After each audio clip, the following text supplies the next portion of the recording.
I keep notes on all of these colonies that we produce, all of these nukes that go out. I know what every single nuke has gone through, when it has been inspected, what I saw, and I always inspect within 24 hours before pickup to make sure that that queen is there, present, laying, healthy, and everything looks exactly perfect.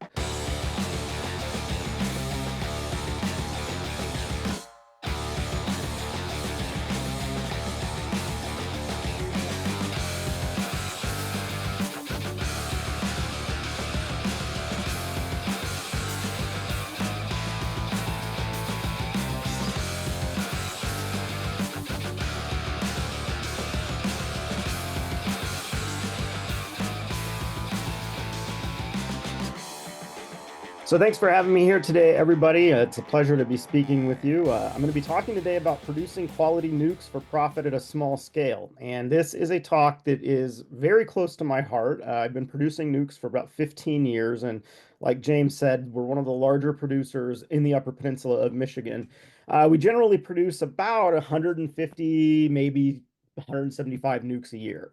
And that is out of all of our overwintered stock. And so, what I'm going to be talking today about is kind of my experience, especially over the last decade of selling a lot of nukes and kind of the ins and outs of the nuke business. So, how to kind of structure your business so that you're making sure that when you're producing nukes, that you're making money off of them. And this is really catered to individuals that are under 100 colonies that you're managing as a production.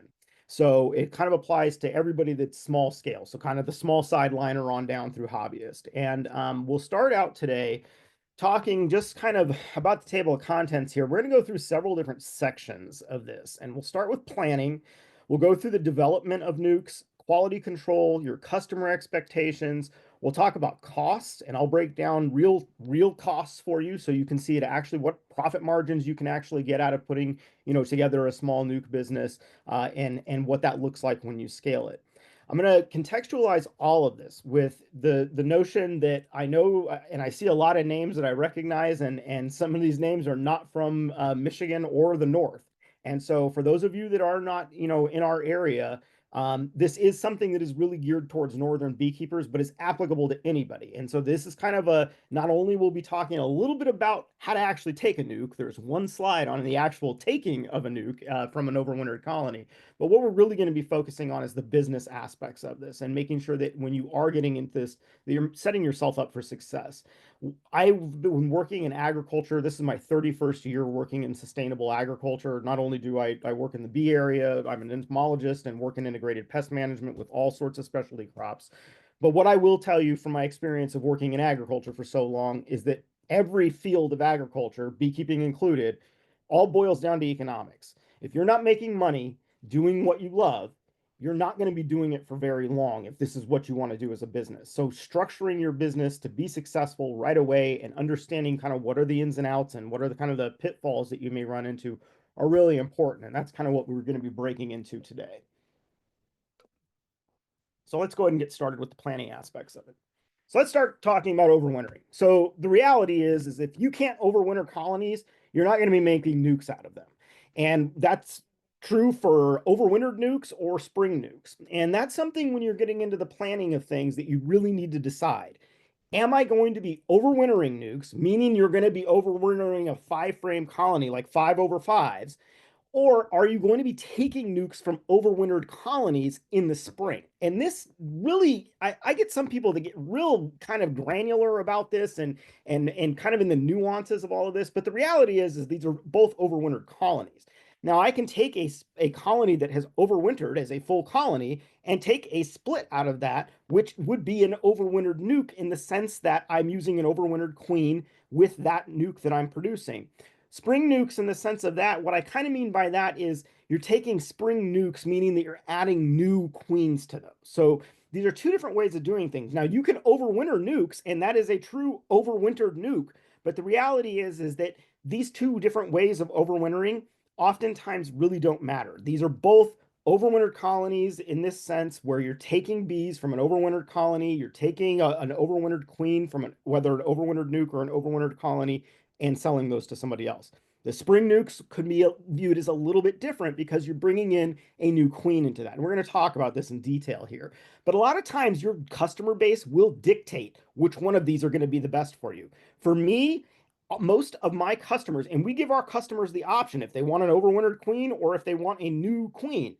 I will tell you that 75% of my customers every single year want a brand new queen. And that's what they are dictating as my clientele. So this is something that you just need to decide on as a producer. The other thing that you need to keep in mind is if you are overwintering large colonies like you see here, and I generally overwinter my colonies in 4 medium boxes, those are going to have more risk of mites. So, the larger the colony means that you have more brood on, so there's more areas for mites to reproduce. The reality is those colonies oftentimes have a higher mite risk. That's just something that you need to keep in mind as you're going through the winter and getting your bees into winter is making sure that those bees are in a healthy condition so that they make it through winter. But the big thing is if you can't overwinter colonies, you're not going to be producing nukes. So if you're one of those people that's struggling to get bees through the winter, focus on the genetics, focus on getting those bees through the winter, and then start thinking about building a nuke business out of what you've got. Now, when you get into this and start thinking about producing nukes for sale, you're going to be selling these nukes before you actually get through winter if you live in a place like me. I'm looking outside my window right now. I still have a foot of snow on the ground. But our customers are going to want to be able to pick up their bees typically in around the first week in June for us. So what that means is that we generally are going to be taking deposits much earlier than that. And we're taking deposits generally in February or March before we've actually made it all the way through winter. And so understanding how to make projections about your numbers is going to be the basis for understanding what your inventory is when you're taking deposits.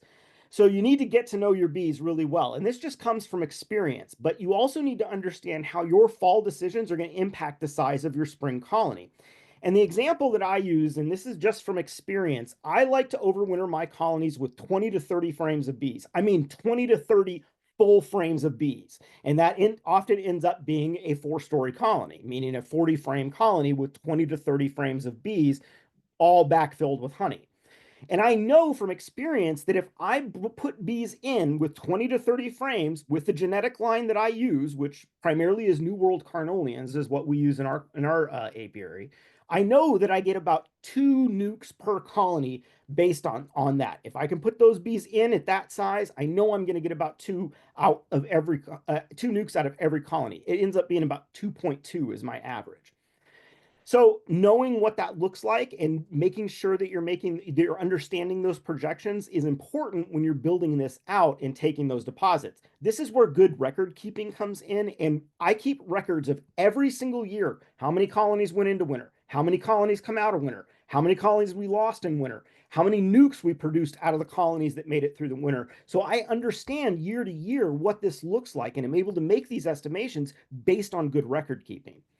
The big thing that you do not want to do as a nuke producer is overpromise, meaning that you take more orders than you can actually fulfill.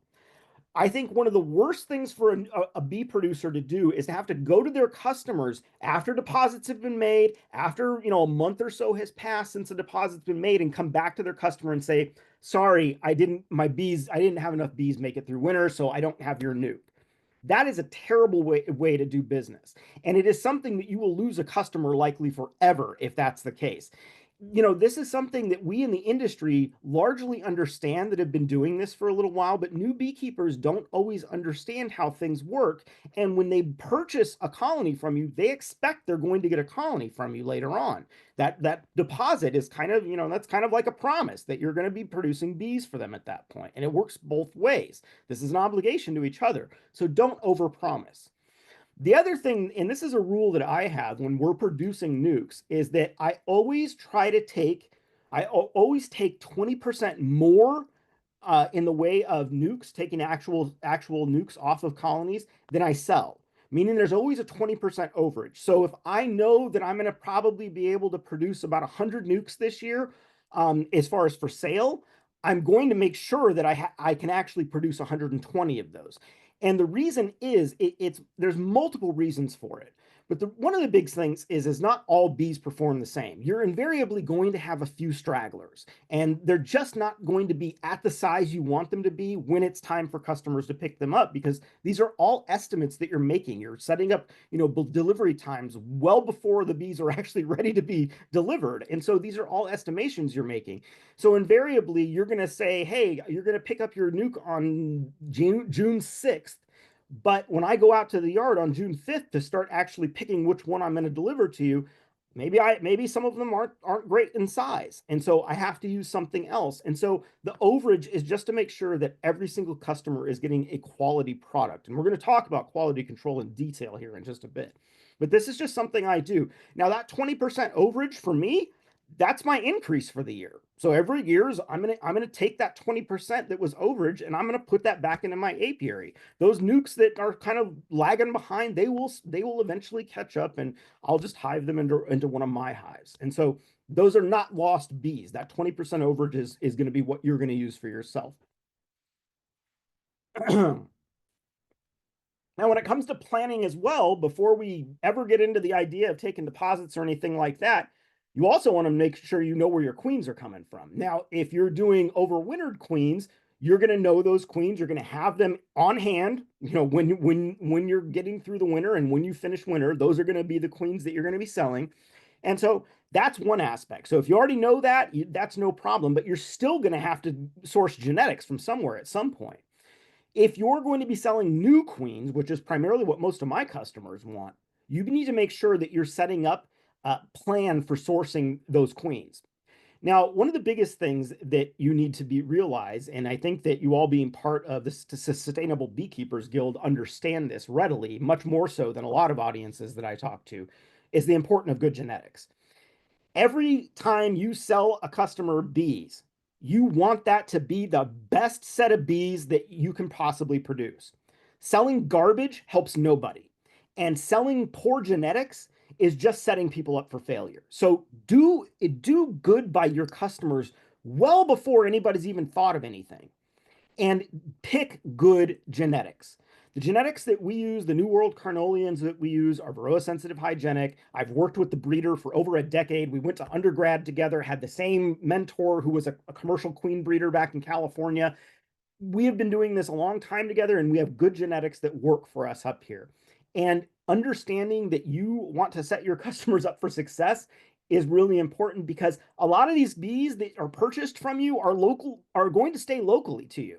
And the more you can do to support a healthy, robust, Varroa sensitive, hygienic population of bees that's diverse in your area, the better your bees are going to do too.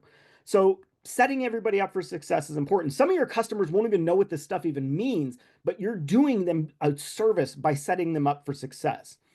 Regional qualities as well. So making sure that, stock is regionally adapted. Communicating those qualities with your customers can oftentimes make a real big difference in customer loyalty. If they understand that your queens that they're getting in their nukes are always superior queens, and they're seeing that demonstrated year after year, they're always going to come back to you when they want to increase the size of their apiaries. And again, those decisions that you're making, they're going to impact your entire region. So just, I think it's one of the easiest things we as beekeepers can do is just have good genetics in our apiaries. It's just one of the most fundamental things that we can do, not for only us, but also for our customers. Now, when you're sourcing queens and purchasing them, not only is it the genetic line that makes a big difference, but some things that people don't think about can oftentimes catch you off guard if you're buying bulk queens. So you want to understand that you want to identify a source early on. So if you're going to be producing nukes, you want to be talking to queen producers in the winter and identifying a queen producer who's going to be able to supply you no problem. Not all queen producers, they have a finite number of queens, just like I have a finite number of nukes that I produce. You want to make sure that they're even going to be available to you. So like my queen producer that I use, he hasn't even taken new customers in the last 2 years. So understanding that you need to identify somebody and have a relationship built with them. The other thing you need to understand is what cage style are they using. This is one of the things that I think catches people off guard sometimes. is that not all queen producers use the same cage style. What you're seeing here in this picture, this is a battery box with California queen cages in it, which is the queen sequestered in a cage by themselves, and attendants, 2 pounds of attendants are just dumped right on top of them. And they're shipped like that. The attendants take care of them. Food sources are underneath the cages. And so there's actually water and a sugar patty down underneath there. So that's one cage style. Are they Benton cages, which is the three chamber style that usually has 3 to 4 attendants in it and a candy plug? Are they JZBZ cages? These are things you need to know before these queens come to you, just so that you can be prepared for that. The other thing is a lot of people that produce nukes like myself who are importing queens as well, we will oftentimes sell queens just by themselves to our customers as well, because many of our customers are also doing splits on colonies that have overwintered and they want to introduce new queens. And so a lot of times we will take bulk orders of queens, order them like this, and then when they come to us, I will actually recage them into a Benton cage, because that's a cage that our customers are more familiar with rather than the California queen cage. You want to make sure that your source is always reputable. And we all, there's a lot of good organizations out there that like the Sustainable Beekeepers Guild and the Northern Queen Initiative that are doing some of the work for you. But for those of you that are outside of these areas, make sure that you're working with a reputable source, someone that's been doing this for a while, and maybe someone you've tried some queens out from before and really like. The other thing you want to understand is the quantity discounts. And this is last year's pricing. I'm not sure where this is going to land this year, but this is kind of just a breakdown of what you can see as kind of the discounts that you get at higher numbers. So like we always shoot for, we never buy less than 100 queens at 100 queens per order, and we usually make 2 to 3 orders a year in the month of May. And so I'm always going for that 100 because I want that 100 discount, because it saves money for you. And again, what we're talking about is business here, and all business is economics. You've got to be making money on this if you want to continue doing it. Pricing kind of fluctuates wherever you're at. Regional pricing differences are huge across the United States. When I lived in California, we would get packages regularly for $79 a piece. Here in Michigan, packages will oftentimes go for $155, $165. It's the same for nukes. Typically, the way it works in the United States, the further east and north you go, the more expensive bees get. And so just kind of see what your regional pricing is in your area. You definitely want to value the work of your bees. I think that's one of the things that farmers, yourself included as a beekeeper, have the hardest time doing, is valuing their work. We're used to cheap food in the United States, and that is on the backs of farmers, including beekeepers. And so make sure you're valuing your work as a beekeeper and the value of your bees. And make sure you're taking all costs into consideration. And I'll show you a breakdown of costs and numbers here at the end of this lecture. And one of the biggest things of this is your labor. I think that's one of the other things that we as farmers do not account for. Oftentimes, we just act like our 10 hours a day, 7 days a week is just free, right? But it's not. You need to be actually calculating that into calculations that you're doing when you're figuring out, how am I going to be budgeting for this, and what is my profit margins? Your time is important, and that should be calculated as part of the pricing, and that are part of your profit margins, and that goes into your pricing. The other thing when it comes to nukes that you want to consider, are you selling deep frame or medium frame nukes? We sell both. And we do a lot of medium frame stuff, mainly because I just don't like lifting deep frames and deep hive bodies. They're just too heavy. I'm a disabled Army veteran, and my body's not getting any younger. And so I'm always looking for ways to make things easier on my body. It just depends. It's personal preference. And so that's just up to your customer base. We sell about 50% of each. So we have a lot of customers that want mediums, a lot of customers that want deeps. You'll learn that on your customer base, but you can see the price breakdown here. 185 to 225 for deeps. The high end is my price. So we sell ours for 225 here in the Upper Peninsula, and then 175 to 200 for mediums is kind of what we're seeing in Michigan right now. When it comes to planning, we're talking about deposits as well. So industry standard is that typically we will start taking deposits early for bees that are going to be delivered in a couple months. So for me personally, we generally will start taking deposits in February or March for June delivery. And that 50% down is pretty much the industry standard. I will tell you, and this is just from personal experience of seeing this happen to friends who have gotten into the business, not taking deposits is a very risky business for you. If you are trying to sell bees and nobody has any skin in the game, it is really easy for somebody to just walk away from you, and then you've got to sell that nuke again. You want to sell this product one time. You don't want to be having to sell nukes over and over again. And there is this idea that bees are just easy to sell, and they are. And I mean, I know that from experience. We typically sell out in 5 or 6 days every single year of 150 plus nukes. But there's hot times for nukes to be sold. Here in Michigan and pretty much everywhere, it's about 2 to 3 months before the season starts is when people are looking to purchase bees. And if you get bees that, people that don't end up taking your bees because you didn't take a deposit, then you're stuck in May or June trying to sell bees when most people who know what they're doing have already secured their bees for that year. So it's going to be harder to sell those bees later on. You also want to take these deposits because this creates a budget for you. Your costs to produce nukes, all of your costs should be taken care of by deposits, meaning that you shouldn't have to come out of pocket for any of this at the beginning of the season. And this is one of the beauties of nuke production as part of a diversified farm business, including honey sales. The reason is because you have income coming in immediately at the beginning of the season, which helps support you purchasing queens, you purchasing boxes, you purchasing feed, all of the things that you're going to need in order to pull this off.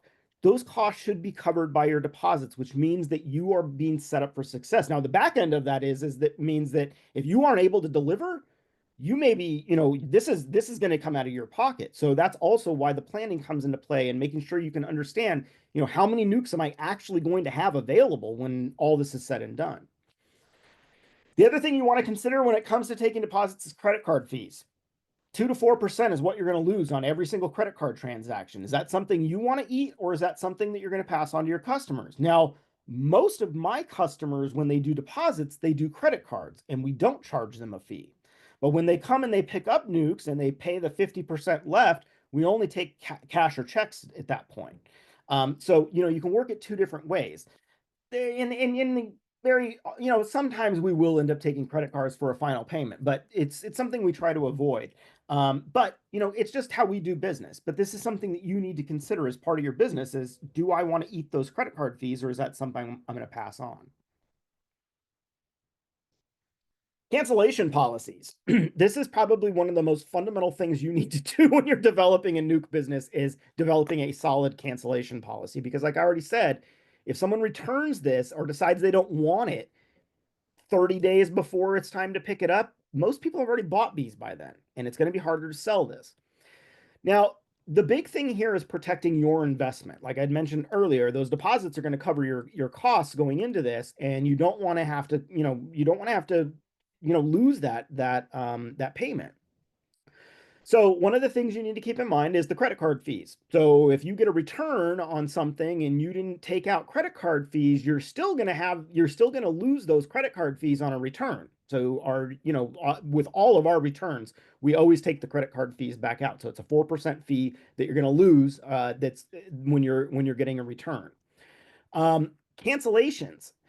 We do not allow cancellations 30 days prior to pickup. So we notify individuals when it's 30 days prior to, after we've looked at the weather and we've kind of got a good sense of, it's either going to be, for us, it's always the first week of June or the second week of June. When I know which week it's going to be based on weather for pickup, we send out a notification immediately. And that is basically the notification to say, hey, we're scheduling pickup now. Also, it's 30 days prior to pickup, no more cancellations. That makes sure that we don't get in that situation where we have to sell late season nukes. Late season cancellations, like I said, they're harder to sell. You've already made your investment, and typically this is new beekeepers. These are people who don't really understand the industry and don't understand how this actually works, and they just feel like, well, I can just return it now. So, sometimes it's just a conversation to educate your customer base and say, hey, this is how this kind of works. You putting a deposit down is basically you giving me payment to raise these bees for you. This is livestock. This isn't like just returning an item to Walmart. This is an actual living organism, and it takes time to develop these out. It takes time to care for them and get them ready for you. And oftentimes, once you have that conversation, they understand, and it becomes a much easier conversation about them coming and picking up their bees. All right, so let's talk about development. So that was kind of all the planning in it. This is the actual, we're going to take nukes from overwintered colonies. Now, again, if you're doing overwintered nukes in a 5-frame box or 5 over 5 boxes, you're going to be taking splits basically from that nuke. What we're going to be talking about here is taking splits from overwintered colonies and developing nukes from those splits. So what we do for spring buildup is generally, and it's usually the first week in April, but this has been a very cold year for us, and it's probably going to be a couple more weeks for me. Once the weather kind of breaks and we start seeing nighttime lows that are above, good portion above freezing, and daytime highs that are in kind of the low 50s, that's when I'll look to start doing reversals. And so basically, like you see on this picture here, our colony has moved all the way up into these 2 top boxes. So I'm going to take the 2 top boxes, I'm going to put them on the bottom, and I'm going to take these 2 bottom boxes and put them on top. And basically what that's going to afford is the colony then has a tremendous amount of drawn comb to just go gangbusters on. And typically I let this build out for about 3 to 4 weeks. I feed them pollen heavily to keep them boosted and just keep them rocking. And by the end of this, typically, and I don't use queen excluders on anything, I want her to lay in every box she wants to. Normally, we'll get at least 3 boxes that are full of brood out of this. And that's how I'm able to get 2 full nukes out of each one of these, while also leaving a full-size colony behind, the donor colony.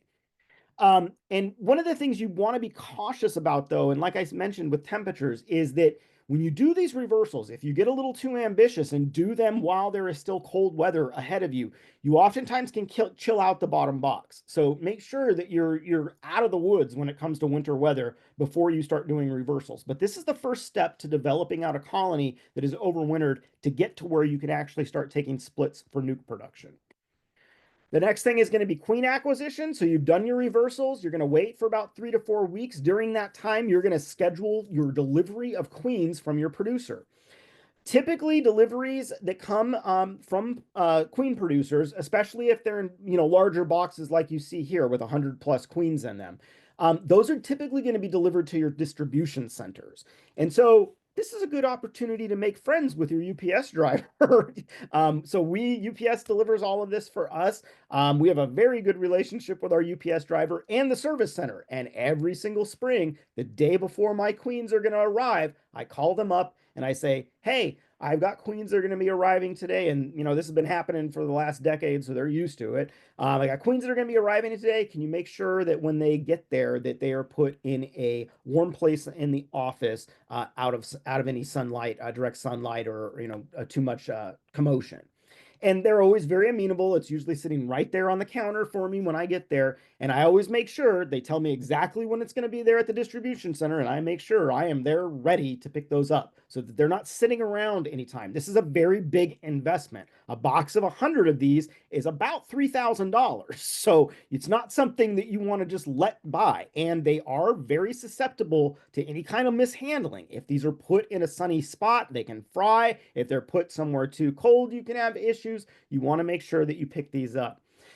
You want to make sure, depending on the style of battery box you've got and what your bees come in, you can see in this picture, this below here. So I've taken out a section of cages right here. You can see these are the plugs that go into these particular cages. Again, these are California queen cages in here. And then this is a sugar patty right here that you see all these bees on. And then underneath these 2 end sections is a watering patty as well. So it's just a paper towel that's in plastic so that it stays watered. You can refill those things, and typically you want to get these hived very quickly. I don't like to see these in these boxes for more than like 3 or 4 days. I order them by the 100. I don't order 200 or 300 at a time because I know I can only get through 100 queens myself in about 4 or 5 days. So that's about how long at the most these will stay in a box. And you want to align these deliveries with weather forecasts. The last thing you want to do is get a box of 100 queens and then have 3 days of rain after that, after you pick them up. So make sure you're always watching the weather when you're doing this. All right, so timing. When it comes to taking nukes, it's timing is everything. So you want to make sure that your nighttime lows are above 45 degrees Fahrenheit and your daytime's highs are in the 50s or 60s. Now, this is if you live in a far northern climate. I'm an hour south of Canada, just for a reference for those of you who don't know the Upper Peninsula or Michigan for that matter. I am in a very cold climate. I think, got about 257 inches of snow this year. So a very cold climate. So most of you, when you get to this stage, are not going to be having to kind of, futz around with temperatures and making sure you're keeping your eyes glued. If you live in southern climates, when it gets warm, it's warm. I mean, when I worked bees in California, we worked bees 12 months out of the year. There wasn't really a cold time. So this all just depends on where you're at. But that's what we look for in northern climates. All right, so this is the slide where I'm going to tell you how I take a nuke from an overwintered colony. Basically, you've got 5 frames here. So let's start with 5 sections. The first section, I take a frame of eggs and put it in the middle. A frame of emerging brood and young brood. So by young brood, what I mean is larva that's just about to be capped. And by emerging brood, I mean older capped brood. So brood that you can actually start seeing the capping being cut away by the bee that's inside of them, or maybe even a few bees that have started to emerge, but you want to get something that's older. The reason that you have these 3 different stages within this section is that you're essentially, when you're creating this, you're creating a constant cycle of reemergence, a constant cycle of nurse bees emerging to take care of the next generation. The last thing you want to do if you're setting up, yourself for a nuke is to take all, 3 frames of eggs. Your nurse bees have to take care of all of those eggs as they're emerging and as they're being raised. Typically, in a colony this size, that is way too much work demand to ask of those nurse bees. So you're trying to give them a succession of workers that are going to be coming on to support the nursery and also be able to release those nurse bees so that they can become foragers as well. So that's why you have these 3 stages. The other thing you're going to put in there is a frame of food and an open frame, meaning a frame that is not just foundation. I mean a frame that's open drawn frame, on there. So this is essentially how I take my nukes that we get ready, and then basically we grow them out after this. So this is a little bit different than like I said, with overwintered nukes, where you're basically overwintering 5/5. Those you're basically going to cut down and then sell them. These, what I'm talking about right here, this is something that you're going to sit on for a little bit and grow out. Now, what I'm going to be talking about next is this is also in the context of if this was an overwintered queen that was in here, I'm going to keep this far less time, maybe a week at the very most. I'm going to hang on to this nuke. But if I'm producing a spring nuke, meaning a nuke with a new queen, I am going to hang on to this for about 2 weeks. And the reason I'm going to hang on to it for 2 weeks is because it is really important for you as a producer to make sure all of the kinks have been worked out for that queen. We all know, especially those from experience, that if you introduce a new queen, there can oftentimes be a little bit of a period of getting acquainted with one another. Maybe she doesn't start laying really heavily right away. Maybe it takes her a week or so to get going. Maybe there's an actual issue with her and you need to find that out before you sell that to a customer. Don't just throw a queen in a box full of bees that you've taken, on one day and sell it 2 days later. That's not an appropriate way to do this because a lot of things can happen when it comes to queen acceptance. And so make sure that you're sitting on this for a little while. So we evaluate these for about 2 weeks when it comes to those spring nukes. Like I said, about a week for an overwintered nuke. If you do more than a week for an overwintered nuke, you're going to be dealing with a whole lot of bees in a box. So that's why it's only about a week. When we take these these spring nukes, the first thing we do is we put them on 1-to-1 sugar syrup and add a pollen patty. And I don't add a full patty. I usually add about a quarter of a patty. And so we're giving them excess food at that point, kind of to keep their butts in place and just get them to start rocking and rolling. We're going to feed until the colony hits about marketable size. And I'm going to show you what marketable size looks like. But you do not want to overfeed. You have a real chance of backfilling this entire colony if you overfeed this colony. So really, you're just giving them maybe syrup on the 2-week, evaluation period. They maybe get syrup for about 4 or 5 days, and then they come off of it. And then we just start waiting for it to kind of sort everything out and start looking really nice. And that's where quality control comes in. So let's talk about quality control. So quality control. You're going to be sitting on these colonies, whether it's an overwintered, nuke or a new nuke, spring nuke. You're going to be sitting on these for a little bit of time, whether it's a week or 2 weeks. During this time, you're going to be managing space because some of these are going to go gangbusters and you're going to end up with a colony that's just boiling over with bees, and you got to do something about that. You're going to be looking for pathogens. You're going to be looking for pests. You're going to be evaluating queen status and the queen vigor. You're going to be looking for issues with equipment. And the other thing you're going to be doing when it comes to these quality controls inspections, you're going to do that last inspection 24 hours before pickup. Not everybody does that, but let me tell you, from doing this for a while, I can't tell you how many times that we've had an issue where maybe a queen was crushed in transit, and the buyer then comes back to us and says, hey, you sold me a colony without a queen. I keep notes on all of these colonies that we produce, all of these nukes that go out. I know what every single nuke has gone through, when it has been inspected, what I saw, and I always inspect within 24 hours before pickup to make sure that that queen is there, present, laying, healthy, and everything looks exactly perfect. This is just your insurance policy. Now, if somebody loses a queen, that's not a big deal, right? I mean, you as a producer, you're always, for every 100 queens I buy, my queen producer sends me 8 extra. And so those extras are those insurance policies to make sure that, if someone loses a queen, I've always got extra laying around. I'm going to replace that. You want to keep your customers happy. A queen is not really a big ticket item to keep a customer in the future. So that's something that we also do.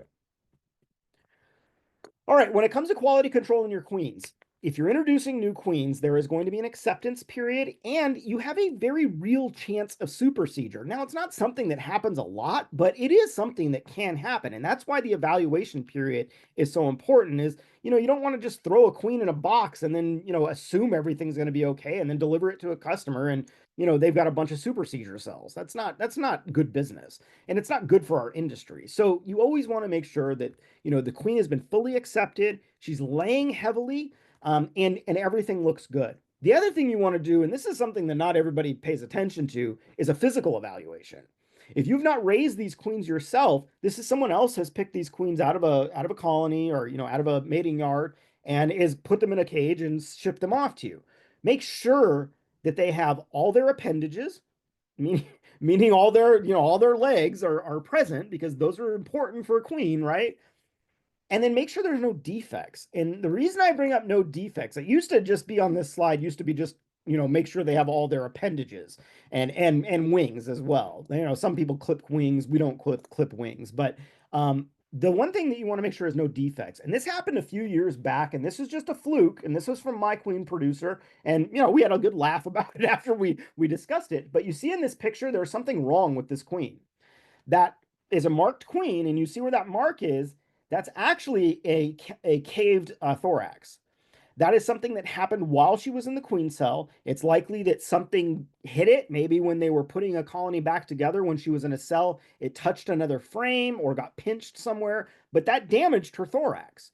And that is a damaged queen. Now, she went on to be a very productive queen for me, but it's not something I would sell my customers. And so make sure that during this quality control inspections that you're inspecting these queens thoroughly and making sure that they are very healthy. Vigorous laying goes without saying. You want to be setting your customers up for success. Don't, if there's a slow layer, and like I said earlier, this is why you do the 20% over of what you actually sold. You're going to have some slow layers. They're just going to take a little time to get going oftentimes, but your timeline may not align with that when they need to be delivered. And so make sure that when you're doing these evaluations, you're looking for those vigorous layers. So those are going to be the ones that you're going to be selecting for customers. All right, managing size. This is something that I think really kind of befuddles a lot of new people as far as beekeepers. When we're buying a nuke, oftentimes new beekeepers, they see something like you see in this picture, and they're like, oh my gosh, look at all those bees I'm going to get with this nuke. This is a rocking nuke. I look at this nuke and I think this is just a nightmare. This is a swarm waiting to happen. Why would you give this to a beekeeper, especially when you know that likely a lot of your customers are new beekeepers, and they're going to put this into a colony on brand new equipment? This thing's going to swarm within a few days because of the massive size of it. So make sure that you're not selling these bees that are just boiling over to your customers. You should be managing size. And what I mean by that is as you are going through and doing your inspections, and I typically will inspect these colonies, I don't get in and pull out every frame every day. Normally, in a 2 week evaluation period, I'll go through them completely, maybe 2 or 3 times. But I do lift lids every single day because every day you're likely going to have some hatch, and you're going to have some frames that are just going to hatch all at once. And a colony will go from looking at like a normal size to boiling over in the matter of a couple days.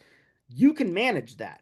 Take out those frames with all those nurse bees and go dump them into another colony, maybe one of your donor colonies. What I do is we typically have a couple top bar colonies that we keep in our education yard for educational purposes. That's where all of these bees go, is in my top bars. That's how I colonize my top bars every single year, is with excess bees from my nuke yard. But you can remove those nurse bees. If you've got, if she's just gone crazy with laying and you've got a wall-to-wall frame with capped brood and you already have a full colony, that capped brood, once it hatches, it's going to overrun your colony and make it too big. Take that full frame out and give it to somebody else. You can play an active role in managing size here. But you are trying to keep these at a reasonable size, not something like this that's just boiling over with bees. The other thing that you want to be doing during this time is you want to make sure that you're looking for queen cells. There should be no queen cells in a nuke that you're selling.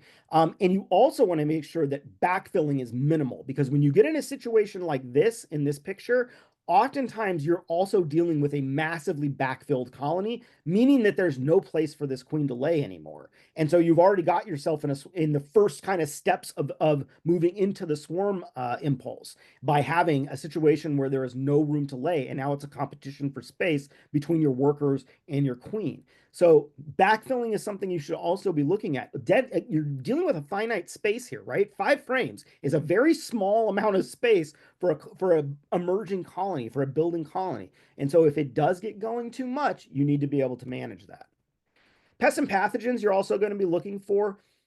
Most of your colonies that make it through winter, they may have some phoretic mites that came through the winter with them, but mite pressure should be pretty low if you've been doing a good job of selecting genetics and getting bees through winter successfully.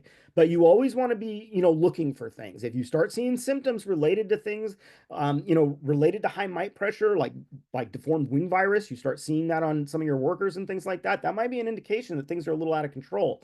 You always want to make sure that you're keeping an eye on those things. Doing a couple mite washes on nukes is not a big deal. If you've got a yard of 100, doing 10 washes just to make sure everything's good, not a problem. Normally, though, for me, typically I do this before I do splits. So if I'm managing for mites, I always am doing mite checks before I do my splits, because it's a lot easier if I absolutely have to do something. If all of my IPM has failed and my Varroa sensitive hygienic queens are just not doing what they should be in the new season, you should always be thinking it's easier to treat the large colony than it is a bunch of nukes, because your treatment options are going to be very limited if it comes to having to treat a 5 frame colony. Always do this before, but you want to make sure mites are under control. Pathogens are a different story, though. Pathogens oftentimes can oftentimes related to stress. So like one of the big ones is European foul brood. European foul brood can oftentimes is very commonly introduced into the spring part of the year, because it's a hard time on bees. You want to be looking for symptoms and any kind of signs of brood that doesn't look right. If you're not up to snuff on your symptomology of pathogens, start reading up on that. But also, I always tell my students that are in many of the programs I teach, you just want to know what doesn't look right, oftentimes what you're looking for, and then you can reach out to an expert to help you identify what doesn't look right when it comes to brood. But you need to take action on any of these. You don't want to be selling customers colonies that are full of EFB, because that's setting them up for failure. You don't want to be setting them up for failure with a colony that's full of pests. And I just mentioned mites, but also like small hive beetle and those types of things, you also want to be monitoring for all of those. All right, so let's talk about customer expectations. When it comes to marketing, oftentimes, people get bees in all sorts of different ways. You can order bees, even nukes, from major supply companies like Man Lake, and pick them up. You can do in-person marketing, like going to and doing like direct consumer marketing, like at a farmer's market or something like that. You can do it by mail. Some people do waiting lists for nukes. We don't do waiting lists. We do everything first come, first serve, just because our bees are just in way too high of demand. So those are some things to think about. Online has definitely been the way that we have been most successful. We do most of our promotion through Facebook and Instagram, and have no problem selling bees that way. Make sure you talk to your customers about frame size. You'll be surprised at how many times people just pick the cheaper of the two options when they buy your bees and don't realize that there's a difference between the two. And so make sure that you're letting your customers know when they purchase bees from you, there is a difference between the two frame sizes, and that's why there is a cost difference. Invariably, every single year, we at least have one customer that did not read any of the emails, did not pay attention to what we were saying in their, in the messages from when they purchased, and they come and they say, "Oh yeah, I'm here to pick up my nuke," and I hand them a medium nuke, and they only have deep equipment. This is why you want to have a few extra on hand. That's where that 20% comes in hand. Again, is making sure you have some extras. Customer expectations when it comes to boxes. There's lots of different ways to sell nukes. I've seen people make wooden boxes. The Pro Nuke has been popular for the last few years. Waxed cardboard, in my opinion, complete garbage. Don't waste your money. And then the Jester Easy Nuke. I use the Jester Easy Nuke, and I've been using that for 15 years. It is my favorite of all of these boxes. It is corrugated plastic. They ship very easy because they ship flat on pallets.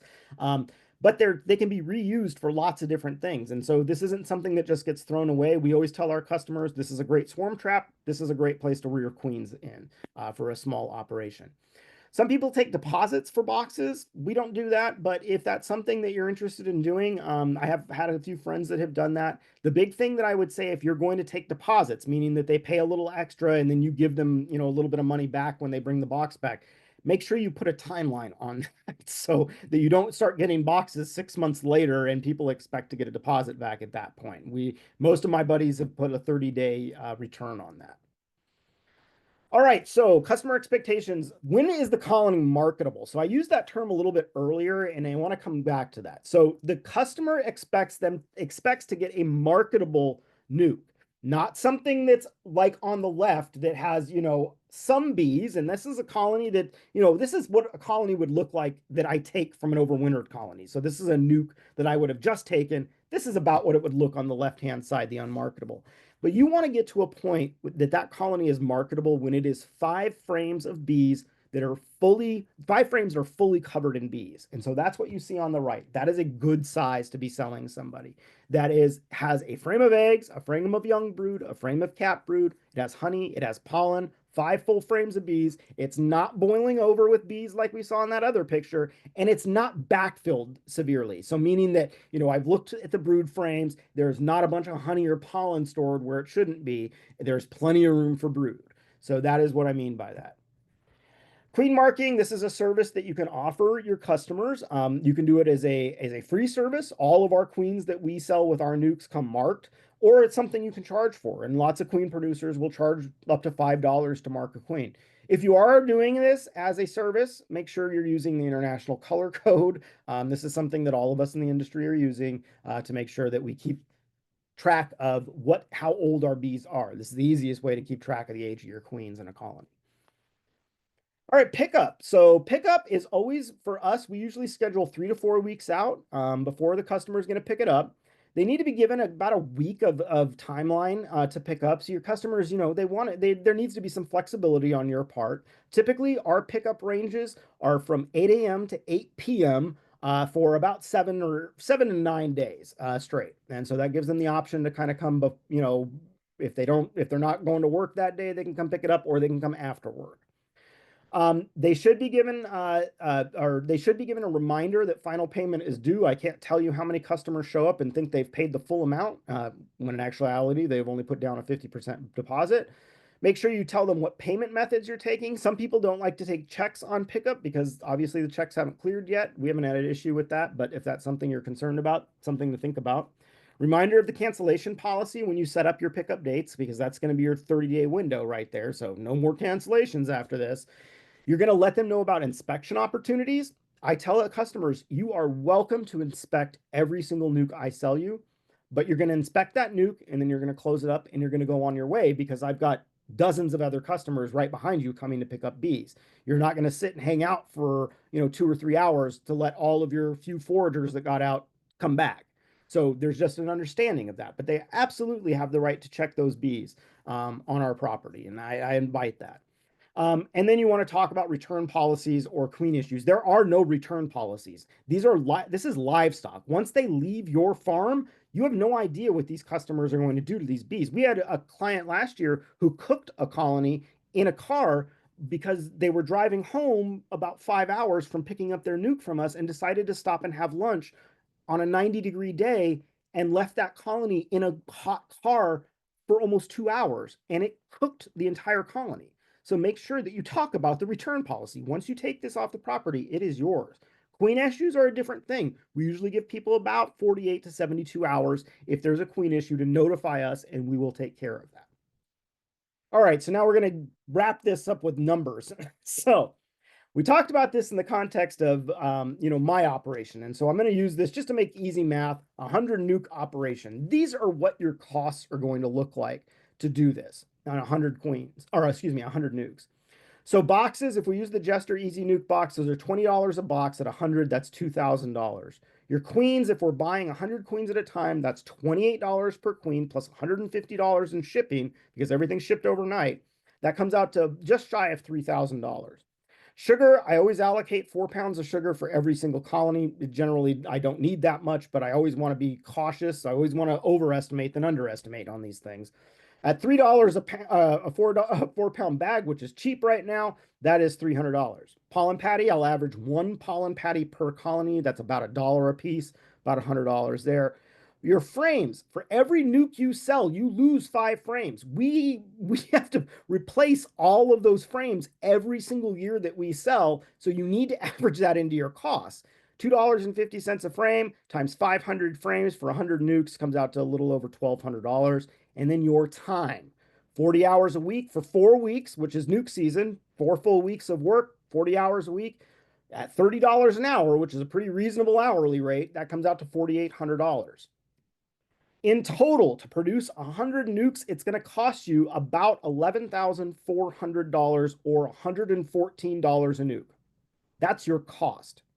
So this may actually make you look differently at what you're paying for nukes currently, because knowing that the cost is $114 may make you look at this a little bit different. So if the retail price per nuke is $200, again, just to make the math easy, the cost per nuke is $114. That means our profit per nuke is $86. If I have gross sales of $20,000, meaning I sold 100 nukes at $200 a piece, that means my net profit on nukes, on 100 nukes, is going to be $8,600 when it all is said and done. That's selling 100 nukes. All right, so we got through it. All right, so in summary, producing local nukes is an important part of a sustainable beekeeping industry. If you want to combat varroa, if you want to combat all sorts of pests, the importation and the moving of bees around the United States is basically a redistribution of pests and pathogens every single year. I understand the importance of the commercial beekeeping industry, but for those of us that are smaller scale stationary beekeepers that want a sustainable industry, producing local nukes is one of the best things that we can do, is producing stock and selling it locally so that we don't have to import packages or out-of-state nukes into your area. I would love to see the Upper Peninsula of Michigan not importing anything in here any longer. It would really help with pest pressure and pathogen pressure. And also, nuke producers and customers, they need to understand quality control. I think the biggest thing for me as a nuke producer, and the one thing I hate seeing time and time again, is people being sold garbage nukes. Make sure that you take the time to make sure what you are selling is something you would want to receive. It's a really important part about just being a good business owner is treating your customers how you would want to be treated. And that includes selling them a quality product that you would want to purchase as well. So I appreciate the time today. I'm going to do something real quick here before we jump on with any questions or anything and do a little shameless promotion. If you are interested in some of the work that we do, I do offer a self-paced online beekeeping course called Beekeeping Above the 45th Parallel, which is available through Bee Wise Farms. And you can find that at beewisefarms.com. That is a 19 hours of curriculum, 16 lectures, 17 instructional videos, and seven wellness practices that you can do with your honeybees as well. We're offering a special offer. The course is normally $200. You purchase the course this year. You also get access to 6 on-ground trainings that you can do here at my farm over the summer. And that's $150 value. So if you want to check that out, beewisefarms.com. And then if you are really interested in getting a crash course in sustainable beekeeping and overwintering and all of that good stuff, we also offer a beekeeping training camp, which is a 4-day camp. It's kind of, well, it's a it's a very in-depth program. Basically, you're going to get online curriculum. You get the full $200 course I just mentioned, plus 24 hours of intensive work here with us on the farm from July 7th to July 10th. That's over 4 days where you're working with me hand in hand in the apiary. And then we do a 1-hour consultation after that to set you up for your beekeeping endeavors. So if you're interested in that, that's also available at beewisefarms.com.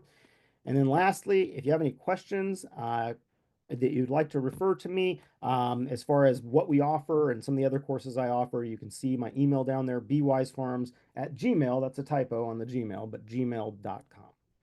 All right, and that's all we've got for today.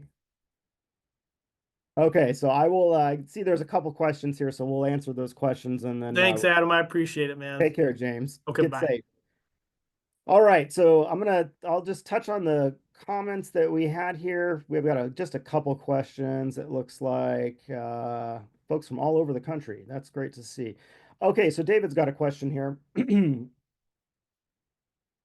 What are some of the methods to deal with bee robbing and bee wars between colonies and hives? So if you're talking about it in the context of nuke production, um, basically you want to where you're taking your nukes from, the donor colonies, should be in a different location than your where you're going to place your nukes. Now, it doesn't have to be very far away. My production yard is about 200 yards away from my nuke yard. So we basically take the nukes or take the splits, put them in the nuke boxes, and then move them to the nuke yard, where then they're then opened up. And we don't have usually any issues with robbing or drift back to the original colony or anything like that. However, if the question is more like, how do I deal with a robbing situation? So a long time ago, and like I said, I've been doing this for a couple decades now. Long time ago, I had a guy that I used to work with who was a commercial beekeeper, and he had I mean, robbing becomes a really big deal, especially in commercial apiaries during harvest season. Like it's just pandemonium. And basically, one of the things that they would do is they would keep an impact sprinkler handy. So the easiest way to shut down a robbing situation is to put a sprinkler on the colony.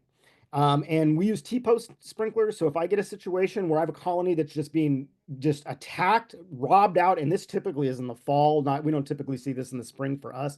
But if I have a colony that's being robbed or being attacked by a robbing frenzy, put an impact sprinkler on there. It'll typically cease that entire robbing situation in about 10 minutes.